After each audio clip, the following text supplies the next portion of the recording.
dari penyakit-penyakit ini. Nanti ada iri, ada dengki, ada marah, ada macam-macam. Caranya sederhana. Lihat sini. Tadi sumber penyakitnya di mana? Di qalbu. Baik. Pada bagian apa? Nafsu. Baik ya? Masuk ke qalbu. Perhatikan. Sehingga nafsu itu membuat hati tidak tenang. Kita ingin tenang, penyakitnya hilang, hatinya tenang. Dalam bahasa Al-Quran, bahasa Arab, ketenangan hati disebut dengan tumanina. Bahasa kata kerjanya disebut dengan tatmain. Ada rumus di Quran, kalau hati Anda ingin tenang, bebas dari penyakit, Quran surah 13 ayat ke-28. Saya sempurnakan dulu obatnya supaya sesuai dengan temanya. Lihat, Quran surah 13 Ar-Ra'du ayat 28. Ala bidzikrillahi tatma'innul qulub. Ini inti suratnya. Ar-Ra'du artinya kilat yang menyambar, halilintar. Kalau Anda dengar halilintar itu hatinya gelisah atau tenang? Gelisah, nggak tenang. Ada ujian datang seperti halilintar, menyambar-nyambar membuat Anda tidak tenang. Gelisah, nggak bisa tidur, nggak bisa makan, susah. Tapi ada orang yang dia punya obatnya. Mau ujian datang seperti halilintar, hatinya tenang. Apa itu obatnya? Ala bidzikrillahi tatma'innul qulub. Yakinkan pada dirimu, kalau Anda rajin berzikir kepada Allah, maka Allah akan jaga Anda dari penyakit hati dan tenang keadaan jiwa Anda. Apa zikir itu? Banyak. Saya turunkan sebelah kiri paling pojok itu. Itu turunannya. Teman-teman sekalian, sering menyebut nama Allah, itu adalah zikir. Fadhkuruni azkurkum. Anda sebut saya kata Allah, saya sebut Anda. Zikir. Bagaimana menyebut Allah? Bisa dengan pertama, Anda rajin berdoa. Quran surah ke-7 ayat 205. Wadhkur rabbaka fi nafsika tadarruan wa khifatan wa duna jahri minal qaul. Rajin berdoa. Kalau sedang tidak tenang, ibu berdoa. Teman-teman kalau ada penyakit, berdoa. Misal, datang setan lewat sombong. Sombong datang menghinggapi suami ibu. Misal, ibu melihat, ibu berdoa kepada Allah.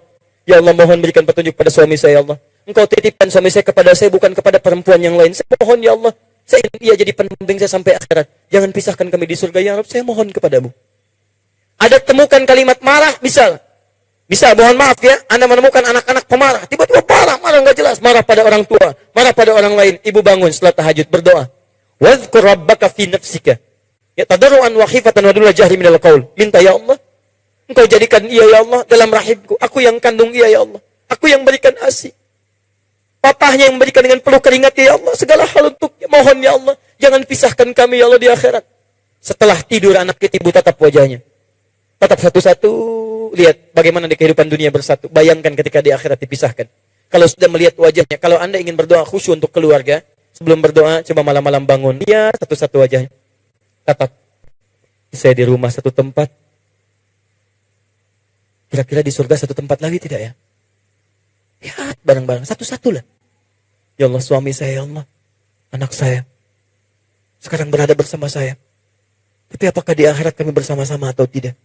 Begitu selesai Anda lihat dan berdoa kepada Allah. Ya Allah, mohon hilangkan sifat-sifat buruk dalam diri kami, ya Allah. Jauhkan kami dari segala kemaksiatan. Jauhkan kami dari godaan setan. Dekatkan kami dengan ridhamu, ya Rabb. Mohon, ya Allah. Minta. Doa. Kedua, dekatkan diri Anda dengan Quran. Ahli Quran itu akan dijaga oleh Allah dari godaan setan. Ingat baik-baik, ahli Quran. Dan Quran ketika disebutkan di Quran disebut dengan zikir. Quran surah ke-15 ayat ke-9. Wa nunazzilu minal Quran wa nunazzilu minal Qur'ani ma huwa shifa. Itu Al-Isra, Quran surah 15 ayat ke-9-nya. Inna nahnu nazzalna dzikra. Inna nahnu nazzalna dzikra wa inna lahu lahafizun. Kami telah turunkan Al-Quran sebagai zikir. Zikir. Jadi kalau Anda rajin baca Al-Quran, Anda sedang berzikir. Saya sarankan, usahakan. Minimal Anda baca Quran, teman-teman sekalian. Ayo, hatamkan. Kalau bisa, bagi. Ada rumus, kalau Anda membaca ayat, baca 40 kali, baca. Anda rajin baca Al-Quran, Anda akan dijaga oleh Allah Subhanahu wa Ta'ala dari godaan-godaan setan. Gak percaya silakan, tidak cukup dengan amin. Mulai. Baca. Kalau bisa punya target. Ya, hari ini, misalnya saya mau khatamkan surat A. Dalam 1 bulan ke depan, saya juz amma khatam. Kalau kita punya target, nanti pekerjaan kita terukur. Sama dengan bapak ngantor, kan ada target. Ibu dengan mengelola nafkah dari suami, kan punya target. Sekian saya keluarkan hari ini, besok sekian. Jadi kebanyakan orang malas baca Quran karena nggak pernah punya target. Saya tanya pada Anda, jujur jawab pada hati Anda. Berapa target Anda baca Al-Quran hari ini? Berapa ayat? Berapa surah? Jangan-jangan sampai siang ini nggak punya rencana baca Quran. Ya bagaimana Anda dilindungi oleh Allah? Karena kalau Anda tidak mendekat kepada Allah. Itu poinnya. Ini. Kalau mau tingkatkan lagi.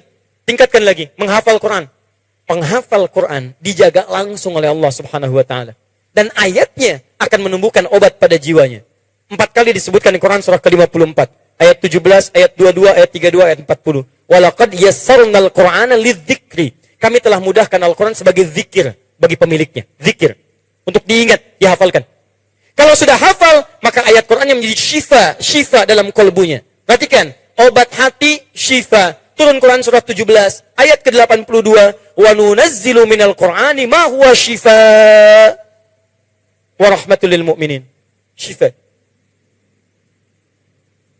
Penutup, kalau Anda belum rajin menghafal Quran, belum banyak membaca ayat-ayat Quran, maka yang terakhir, saya akhiri, rajinlah dalam memperbanyak sholat kepada Allah Subhanahu wa ta'ala. Karena sholat adalah puncak zikir kita. Sholat puncak zikir, karena sholat menggabungkan doa. Dalam sholat ada doa, dalam sholat ada takbir, dalam sholat ada tasbih, dalam sholat ada Quran, dalam sholat ada hafalan Quran, dalam sholat ada istighfar. Karena itu ketika Allah meminta Nabi Musa sholat, disebutkan tujuan sholat sebagai zikir. Quran surah ke-20 ayat ke-14. Innani anallahu la ilaha illa ana fa'budni wa aqimis salata lidzikri. Saya Allah, tidak ada Tuhan yang layak disembah kecuali saya, sembah saya. Bagaimana cara menyembahnya? Tunaikan sholat sebagai zikir kepada saya. Jadi ibu, bapak, maaf ya, kalau saat kita diminta sholat, Allah tuh tidak butuh dengan sholat kita, kita yang butuh. Di antara manfaat sholat, menghilangkan penyakit-penyakit hati. Di antara manfaat sholat, menjauhkan kita dari setan. Di ketika Allah minta kita sholat, kita diminta sehat. Sehat hatinya, sehat keadaannya, jauh dari setan. Saking sayangnya Allah. Makanya dibuat hukum wajib, saking sayangnya Allah. Sebab kalau tidak sholat, banyak celakanya. Jelas ya? Maka dari itu harus tegas kepada anak-anak kita. Khawatir kalau anak tidak sholat, bahaya dalam kehidupannya. Akan terkumpul penyakit-penyakit dalam keburukan. Silakan cek, banyak orang pintar di Amerika, banyak orang pintar di Jepang. Tapi ketika tidak mendapatkan makanan untuk rohnya, banyak juga yang gelisah. Di Jepang disiplin, di Jepang kuat, tapi ketika ada persoalan, mereka bunuh diri juga.